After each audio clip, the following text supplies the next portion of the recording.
At dahil ako yata ay naglilihi sa pakwan, kaya bumili uli ako ng isa pang pakwan dahil nung nakaraan ay talagang ay bulok ay ang loob. Kaya aray, maintindihan na rin ngayon kung ano bagang kalalabasan na rin. Ay talagang pinili na hinirang pa ng ige para lang makakain ng pakwan.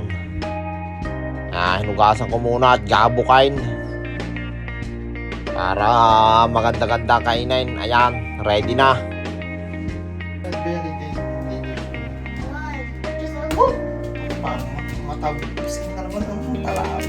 You sure this it will be good?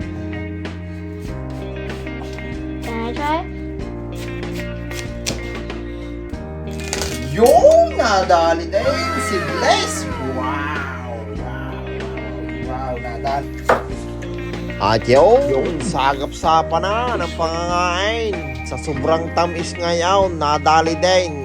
Pati si Lolo, sagap-sap din.